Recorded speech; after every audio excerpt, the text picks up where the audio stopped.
The F1H2O World Championship kicks off its 30th season in beautiful Brasilia for the first ever Grand Prix of Brazil. The city of Brasilia was a radical idea. The city didn't exist until it was planned and developed in 1956, replacing Rio de Janeiro as the capital of Brazil in 1960.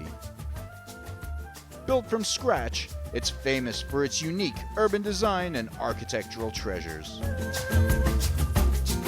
Wide avenues and efficient traffic by urban planner Lucio Costa. Spacious parks by landscape designer Roberto Burrell Marx. And clean, sophisticated architectural lines by Oscar Niemeyer.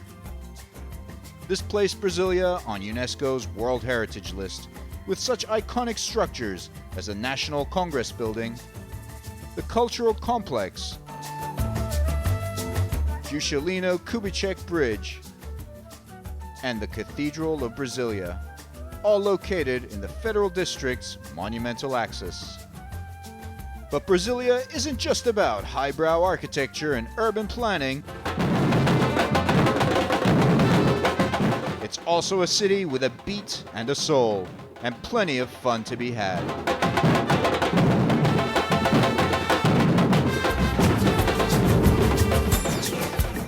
The Grand Prix of Brazil would draw huge crowds to the shores of Lake Paranoa, Brazilians showing a keen interest in motorsport racing. The governor, Agnello dos Santos Queiroz, was there, getting a taste of the thrill of F1 racing firsthand in the F1H2O two-seater, driven by world champion Alex Carella.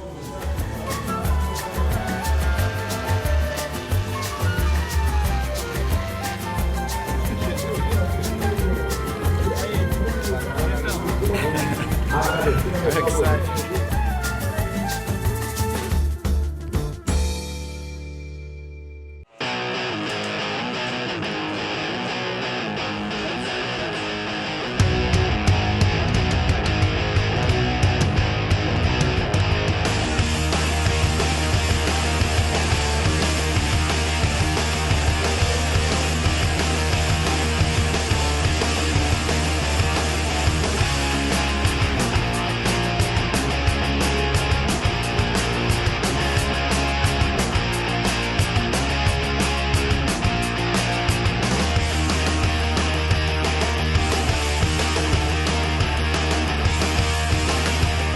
16 drivers from 8 teams converge on Brazilia as seasoned veterans and fresh new talent join the fray. A leading contender for the championship last year, Team Abu Dhabi's Ahmed Al-Hamali is back in good health and ready to race, picking up where he left off. Great feeling for me. I'm very happy after staying at the hospital for months. I mean 3-4 months, and I wasn't expect that I'm going back to racing. The first race it's gonna be a practice for me. After what I had, I'll say after the practice we'll find out. His teammate is Thani Al-Kamzi, who finished the season joint third last year. I feel good, and also I'm happy for Ahmed coming to race with me this year. And I have a new boat, Baba boat. I will start with the new season with a new boat, and I think is good competition for this race for this year. Qatar team's two-time defending world champion Alex Carella is back. I feel good. We had a good test this winter, so I think we find new good solution, and we feel comfortable that we can start the season how we finished last year. He's rejoined by the exciting Sean Torrente, back in action after being banned from the last 3 races last year. So excited to be back. Feel like I can breathe again. It's great to be in Brazil, home of a childhood idol, so we'll see how we do, but hopefully we can race with the same passion as Senna. The Middle Eastern teams will have to contend with an informed Sami Celio of Mad Croc Baba Racing Team. He's 2-time world champion who finished joint third last year with Al-Kamzi. Yeah, it will be very tough and long season for us. So the season starts very late, but it's good. I think all the teams has the time to prepare the stuff very well, and it will be interesting. Another favorite for the world title this year is 2012 world runner-up Philippe Chiappe of CTIC China team. Yes, I'm very happy to race in Brasilia, and I hope for this season the same result last year. And I think we are ready for a good season and good result to this first race. Accomplished Class 1 and F2 racer Paul-Erik Nielsen of Norway joins F1 for the first time with a brand new Team Azerbaijan. Yeah, I'm really excited to be here, and it's a new challenge. I raced Formula 2 last year and Class 1 the previous 7 years, so it's really great to try Formula 1. It's been my dream for a long time to test it, so I look forward to tomorrow and try the boat. It's quite similar to Formula 2 but more powerful, so I really look forward to it. He races alongside veteran 4-time Grand Prix winner Jonas Andersson of Sweden. Every season kicks off with a dunk test, as rapid rescue procedures are key to ensuring the safety of drivers in one of the world's most challenging marine motorsports series. Pilots have just seconds to get out of their capsized boat.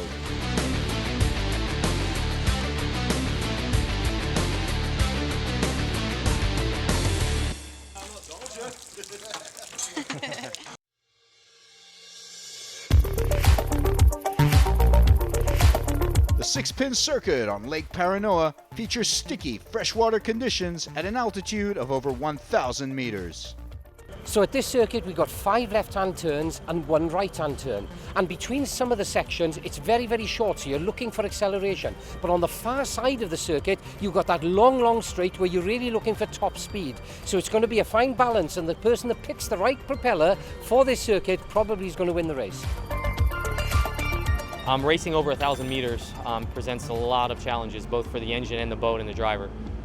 First of all, the engine is way down on power, so the engine tuners have to use every trick they can to get a little bit of that power back. While everybody's at the same altitude, every engine is a little different, so he has to tweak each individual engine. The problem with the boat is we run tunnel boats. They run on a pocket of air, compression. Well, when you're at altitude, that air is thinner. The boat doesn't act the same. The first thought is to pull weight out of the boat, make it lighter, make it easier, make it lift easier. Well, what we found this morning is it's the opposite. We actually have to put some weight in so that we can run more trim, because the boat won't find a happy spot. It doesn't have enough compression, enough lift to hold a good spot. So you got to put weight in the nose to run a little more trim in order to get it to that happy spot. And that's what's hard with the driver. It's like, it's the same boat you've been in, but it's like a completely different animal here. It's like something you've never been in before. With only 2 one-hour-long official practice sessions, teams had limited time to make the right tuning choice, hustling with only minutes to swap engines.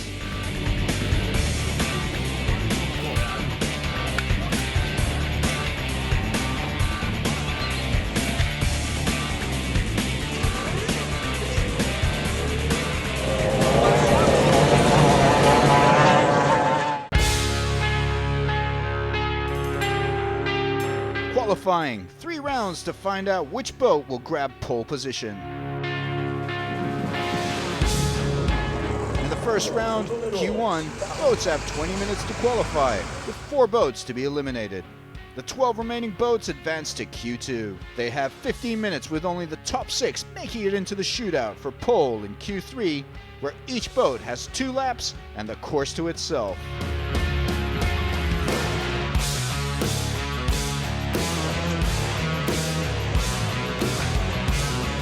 Our team takes the top 2 spots from the outset. Celio's teammate Philip Roms in 14th, but within striking distance. Just behind Roms is CTIC China team's rookie Xiongzi Wei in just his 2nd Grand Prix. Team Nautica's Ronaldo Scolati struggles at the back, but his teammate Marit Stromoy stays within the cut. As the minutes ticked away, Singer F1 team's Valerio Lagianella just held off Paul-Erik Nielsen, who pushed till the end but was unable to make it into Q2. Q1 results, the big guns safely in, not pushing too hard, sparing their engines for the last round. In Q2, F1 GC Atlantic teams Duarte Benavente and Yusufa Rabayan are unable to advance to Q3, both more than 2 seconds off the qualifying pace. Just ahead of them is Thani Al-Khamzi, who's struggling to post a fast time. Stromoy is out with a broken engine. But the real struggle at the cutoff line for Q3 is between Schiap and Cantando, both former qualifying winners, uncharacteristically struggling with their lap times. Cantando gets the better of Schiap, but his teammate Lagianella doesn't make it. Q2 results: Celio supplants Torrente and Carella at the top, ready for the Q3 showdown with the final 6 boats. Cantando has engine trouble, unable to go out. Next is Al-Hamali.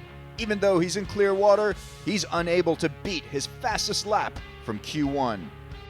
Jonas Andersson was next up, setting the fastest lap time of the day. Up next, Torrente. He's flying out there, keeping a good line, tight on the turns. And he breaks the 53-second barrier, even faster than Andersson. His teammate Alex Carella follows as Torrente watches on. Carella comes close, but is unable to beat his teammate. Last man standing, Sami Celio. Can he beat the Qatar boats?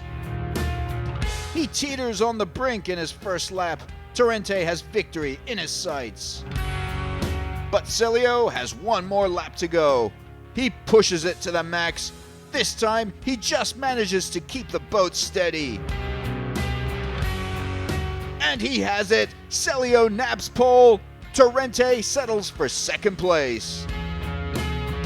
Yeah, it was hard qualification, so we saw there is big waves and rollers coming sometimes, and you need to be lucky and very carefully there to not to risk too much because race is tomorrow. So I was quite lucky there. I was big rollers, but I managed to handle them, and I was pushing maximum, and I had a good setup. The team did a great work. The boat is perfect, the engine is perfect, and everything was good. So it was nice to drive it and push maximum, and today we received the pole, so I'm very happy. Final qualifying results. Celio top of the field, just ahead of the Qatar boats. Good results for Andersson and Lagianella. Disappointing results for Schiap and Al-Khamzi.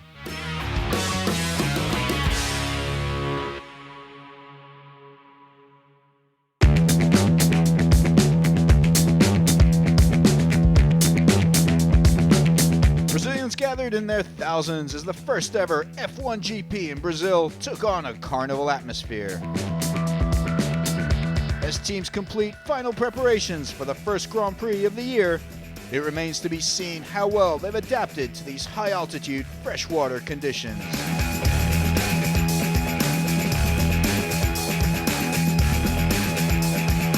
Benavente and Cantando changed their engines, so they start at the back of the field. Disappointing for Cantando, who would have started 6th. It will be a difficult race. Try to go back in the first positions to not easy. This very high altitude where we are racing is not helping anybody because the engine is really suffering it. And also this morning the feeling is not really nice. And so let's see what's going to happen. Boats complete their parade lap and prepare for the all-important start. It promises to be a thrilling race, with 2 of the most exciting racers back, Torrente and Al-Hamali. They challenge 2 double world champs, Celio and Carella, with the likes of Schiap, Al-Khamzi and Cantando sure to be breathing down their necks. Sami Celio starts in pole position, Torrente and Carella right beside him. Al-Hamali in the top 5, Schiap in 6th, Al-Khamzi in 9th, and Benavente and Cantando at the back due to engine changes. Only seconds left for the first Grand Prix of the year. And they're away. Celio leads the pack with Torrente, Carella and Al-Hamali all lined up just behind him. Schiap is nudging ahead of Al-Rubayan, trying to keep with the leading 4 boats. Sami Celio is first to the commitment buoy. Great start from the Finn, opening an early lead. At the back of the field, young Chinese driver Zhong Ziwei has a tumble. He's out of the race right at the start, and that is a yellow flag. UIM Race Commissioner Luís Ribeiro of Portugal looks on as the Osprey rescue team comes to Liu Zhang's aid. Here it is on the repeat. Celio off to a flying start with Torrente, Corella and Alhamali just behind him on his starboard side. Liu Zhang falls back as Team Nautica drivers Marit Stromoy and Rinaldo Osculati leave him in their wake. Celio has the perfect start, first to the turn.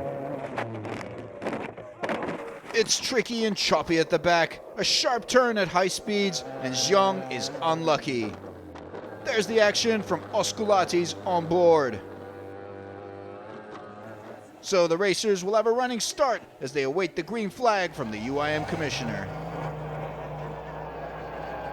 The race is back on. Celio knows how bold and quick Torrente can be on the restart, but he maintains his lead, fending off the talented Team Qatar drivers Torrente and Corella.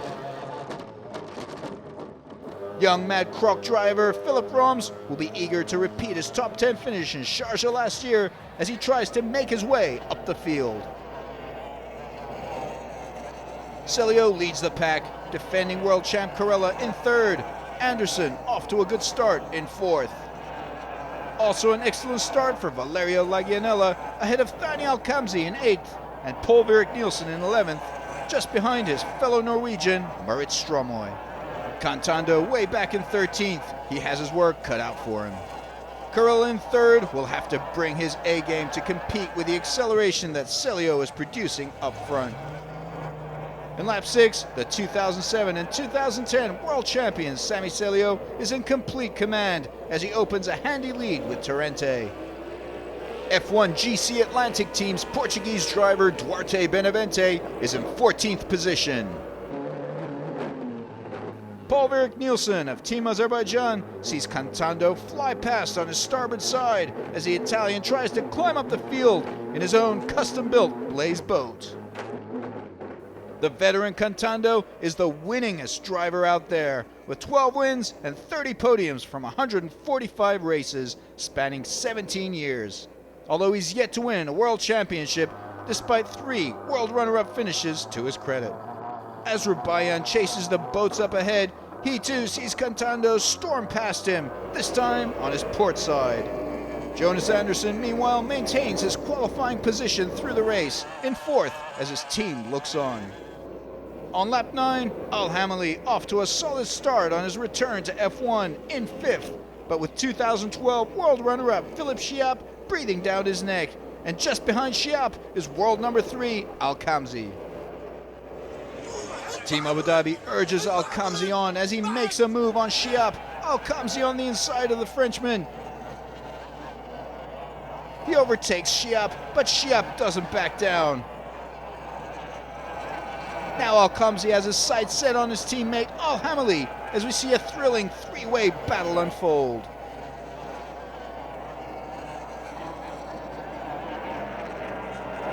Alkamzi sets his fastest lap time of 59.83 seconds on lap 9. In lap 11, Celio, Torrente, Corella, Anderson, and Alhamali are the top 5, with Alkamzi now in 6th, Chiap 7th. Sami Celio is in fine form, and his Baba boat is dialed in just right. Good work from Mad Croc Baba Racing Team as the Finn keeps the snarling Qatari boats at bay. Torrente still second, on target for his first ever podium, and world champion Corella steady in 3rd. Celio with a 2.2 second lead. You can't call that comfy, but it certainly is handy. But of course another yellow flag could once again bunch up the field and give Torrente and Corella the chance they need to pounce on the leader. Al Rubayan going strong in 10th. From his onboard, Anderson in trouble up ahead. The 4-time Grand Prix winning Swede seems to be pulling out of the race. What a shame for Anderson, who looked so strong in 4th, and that's a blow for Team Azerbaijan. Into lap 17, Sami Celio looks virtually unstoppable as he continues his fine form of the last 2 days. There's a battle for 8th position as Cantando now sets his sights on teammate and fellow Italian Lagianella, who's having an exceptional race so far. Cantando trying to get the better of Lagianella on the long top straight to boy number 1, trying to nip in on the inside. And Cantando does it. Cantando overtakes Lagianella to move up to 8th. Great racing from the 3-time world runner-up as Team Singa looks on. With just 8 laps left to go, Tani Al-Kamzi has overtaken his teammate Ahmed Al-Hamali to move into 4th position. Now trying to gain on world champion Alex Carella in 3rd place, but it's a big task, which could be made easier if there were a yellow flag. Behind Al-Kamzi is a titanic battle as the tenacious and wily Frenchman Philippe Chiappe tries to close in on Ahmed Al-Hamali, with Francesco Cantando now also joining in the action, just behind Chiappe. Chiappe manages to overtake Al-Hamali, moving into 5th. Cantando now coming up on Al-Hamali on the outside of boy number 1, trying to pass Al-Hamali as they move past boys 2 and 3. Number 6 and number 24 neck and neck. Cantando driving like a man with a mission. Past turn number 3, coming on the yellow boy, the right-hand turn, Cantando has it. Cantando has moved up from 14th place to 6th, with his sights now set on Chiappe. The man from Miami, Sean Torrente, in 2nd, on target for his first ever podium. He's come so close to victory in several races, but luck hasn't been on his side, suffering his share of technical trouble and crashes. But this could be the start he needs to the new season if he can hold on here.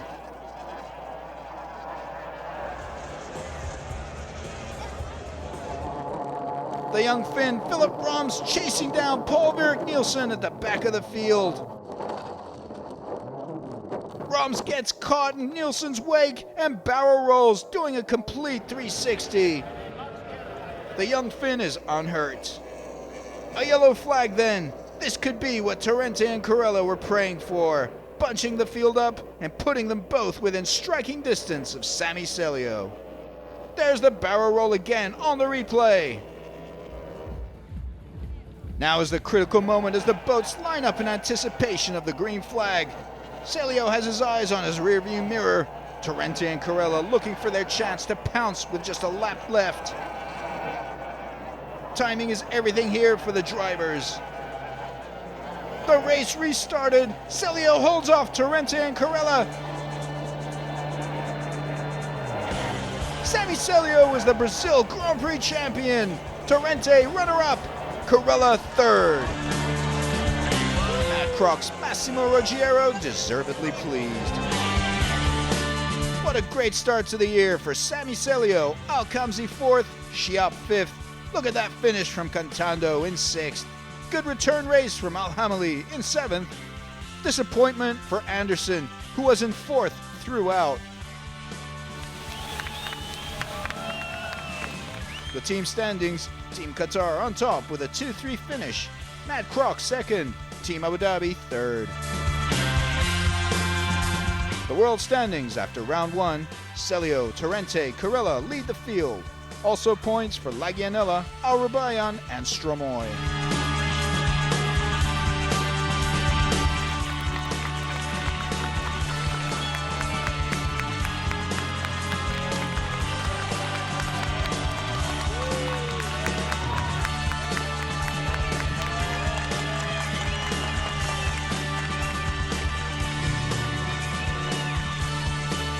Yeah, of course.